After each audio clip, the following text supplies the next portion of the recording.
Bonjour à toutes et à tous. Une sortie un petit peu particulière ce matin. Je suis à pied, je viens juste de partir de chez moi. Et aujourd'hui, j'avais envie de faire de la photo vraiment en mode très léger. De temps en temps, c'est pas mal de laisser le sac photo un peu lourd chez soi et de sortir avec le minimum d'équipement. Alors j'ai quand même un trépied. Ce trépied va surtout me servir pour poser la caméra avec laquelle je suis en train de me filmer. Mais au niveau matériel photo, j'ai juste pris mon appareil et un objectif.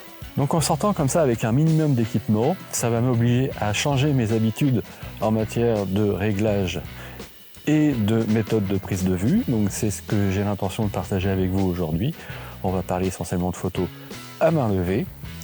Et puis on va essayer de profiter des lumières qui sont pas si mal que ça ce matin. Bon, j'ai trouvé une scène qui peut être sympa. On a un joli ciel en arrière-plan. Ce que je vais essayer de faire, c'est que je vais quand même essayer de vous montrer ça peut-être en vidéo, pour que vous puissiez avoir un aperçu de ce que je m'apprête à photographier. On va dire que voilà approximativement la scène sur laquelle je me suis arrêté. Donc il y a cette route, il y a l'arbre, et puis il y a le ciel. Qu'est-ce qui va changer par rapport à ce que je fais habituellement en termes de photos? Donc déjà, photo à main levée, donc juste un petit point technique rapide. Donc j'ai bien sûr activé la stabilisation de l'objectif.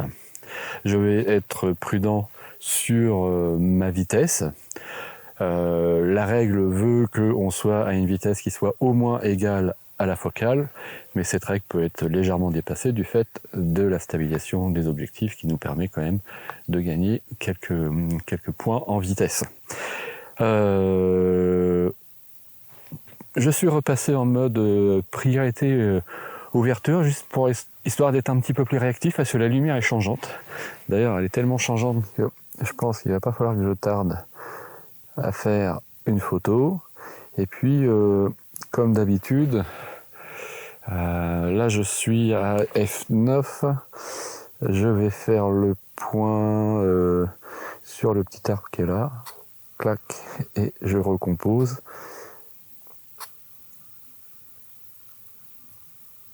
Là il me dit que je suis légèrement sous X, donc F9 au 200e, tac, ISO 200, ok. Donc j'ai un ciel quand même assez lumineux et un premier plan un petit peu sombre, donc il faut quand même que je vérifie.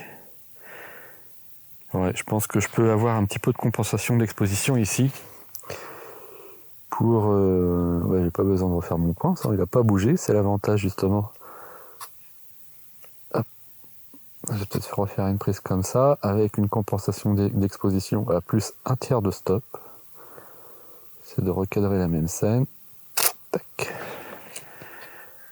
Ouais, ça c'est mieux en termes d'exposition. J'ai un très léger écrêtage sur les parties les plus lumineuses du ciel, mais j'ai réussi à récupérer un petit peu de matière sur le sol.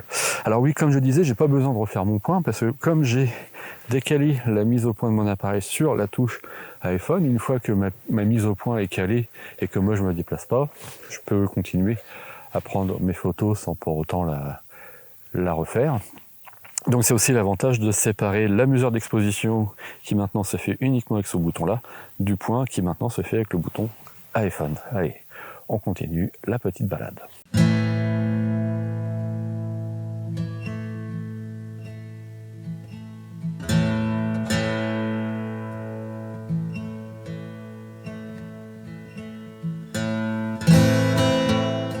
Alors je me suis arrêté sur le bord d'un champ.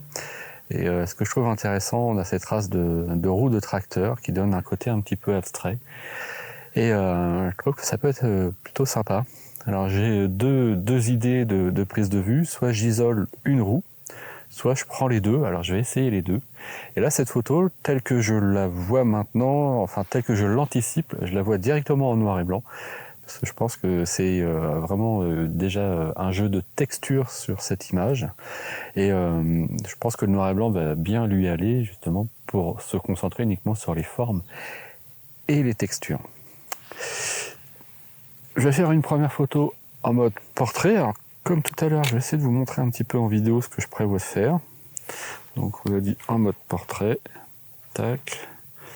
Et ça serait à peu près quelque chose comme ça dans un premier temps. Voilà, approximativement. Hein. Juste la trace. Et puis après, je vais passer en mode paysage. Et je vais essayer d'élargir un petit peu pour avoir voilà, les deux traces que je me mette bien au milieu, qui partent comme ça et en faisant en sorte de ne pas avoir le bord du champ et juste avoir ces deux traces bien au milieu de l'image. Pour la première photo, donc hop, j'ai retourné ça. Donc si je cadre comme j'ai l'intention de le faire, je me retrouve à presque à 65 mm environ. Je suis passé à 6,3, ce qui va réduire un peu ma profondeur de champ. J'ai bien envie de monter quand même à F8, ce qui m'amène au 50e de seconde, mais comme je le disais tout à l'heure, normalement avec la stabilisation, la vitesse devrait être suffisante.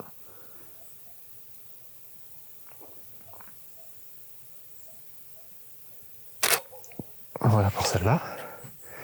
Et puis maintenant, je vais passer en mode paysage. Alors je me mets bien au milieu. Je suis pas habitué à prendre des photos avec une sangle. Je suis un petit peu gêné. Et je vais essayer d'avoir les deux traces bien au milieu. Je vais faire le point à peu près ici. Toujours à F8 au 50e de seconde. ISO 320.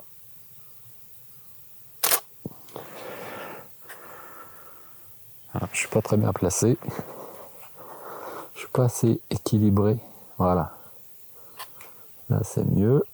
Je refais mon point. Hop. Voilà.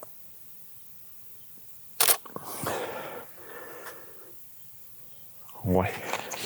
Je me sers du quadrillage dans le viseur pour équilibrer ma composition. Donc ça aide un petit peu d'avoir ces lignes de guide. Là on est sur quelque chose un petit peu plus abstrait. Pourquoi pas? Faut voir. Et je vous montre l'image.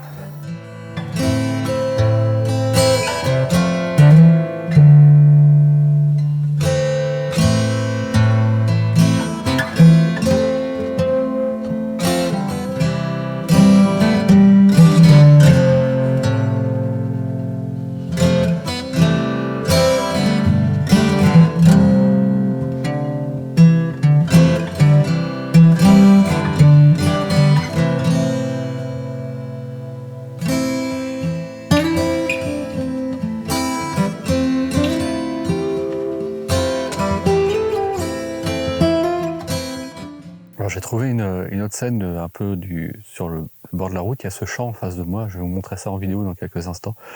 Il y a cette alternance de lignes vertes et lignes brunes qui fait un motif intéressant et accentué encore plus par la courbure du champ qui donne quelque chose de plutôt sympa.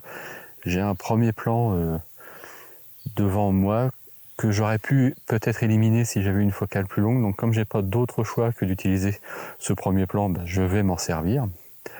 Et après on a une rangée d'arbres derrière et puis le ciel qui est plutôt sympa. Alors je vais essayer de vous montrer ça en vidéo. En gros, on serait sur quelque chose comme ça, en essayant d'avoir la ligne verte qui domine un petit peu parmi les autres, bien au centre. Voilà approximativement ce que ça pourrait donner.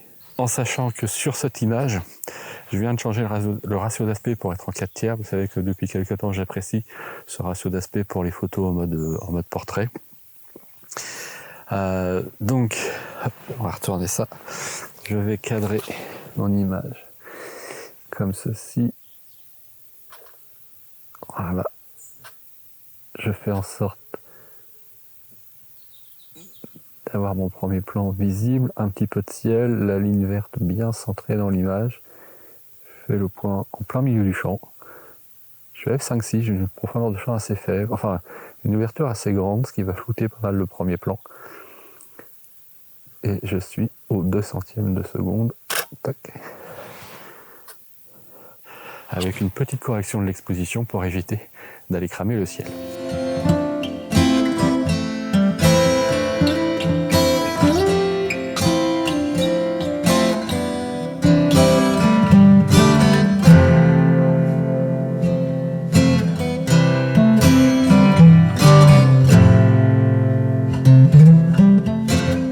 Cette sortie fait également écho à un autre sujet que j'aborde régulièrement dans mes vidéos, c'est le principe de la photo locale. Ce qui me fait penser à vous informer que j'ai mis en place sur mon site une petite expo en ligne d'une dizaine de clichés pris vraiment tout proche pour montrer qu'il n'est nul besoin d'aller super loin pour faire de la photo de paysage. Si vous voulez découvrir cette expo en ligne, je vous invite à la visiter. Je remercie d'ailleurs tous ceux qui l'ont déjà fait et qui m'ont laissé un petit mot. Merci beaucoup de votre visite et de votre témoignage. Si vous voulez découvrir cette expo, je vous mettrai un petit lien dans la description. Le soleil a fini par faire son apparition et je dois dire que ça fait du bien. Ça faisait un petit moment que je n'avais pas eu l'occasion de faire de la photo avec du soleil.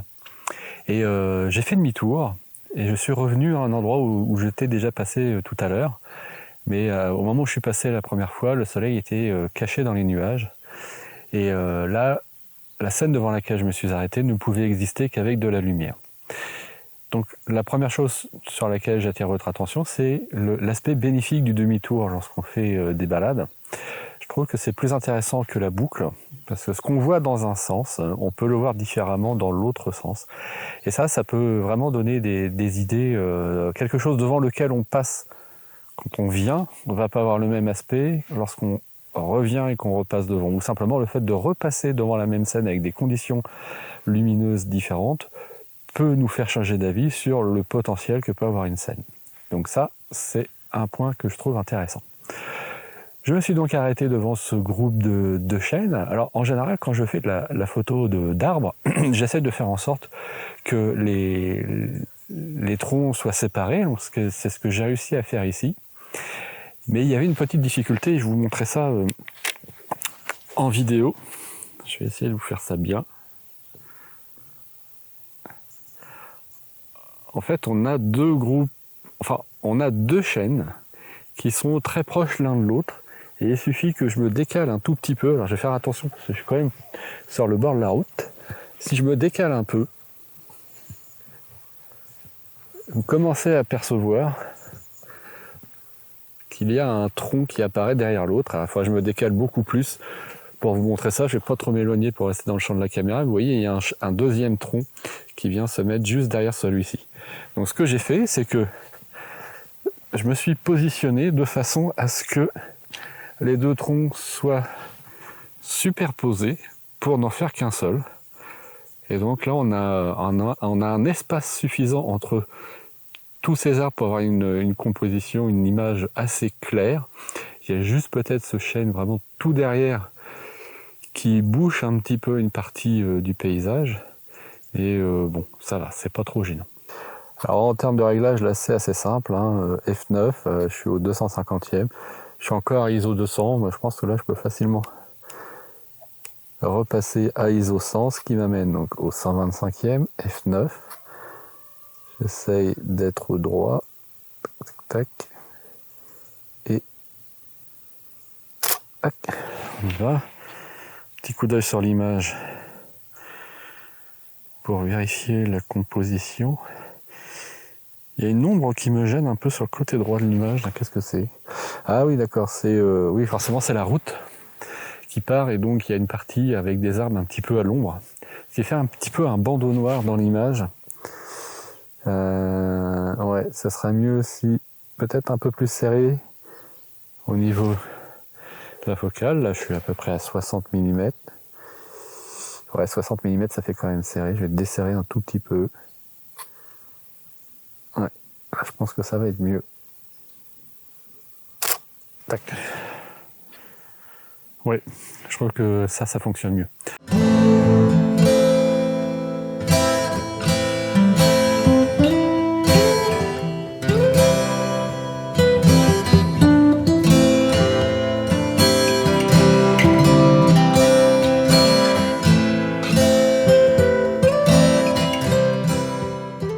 C'est la fin de cette sortie dans la campagne du Pays de Caux. C'était une expérience intéressante. Je trouve que c'est quand même une bonne chose parfois que de changer ses habitudes. Ça permet d'aborder la photo d'un point de vue différent. Et je vous invite à tester, à en faire de même et à me faire part de votre retour. J'espère que cette vidéo vous a plu. Si c'est le cas, n'oubliez pas de mettre un petit j'aime dessus. Et en attendant de vous retrouver pour une prochaine sortie, je vous souhaite une très bonne semaine et à bientôt. Salut!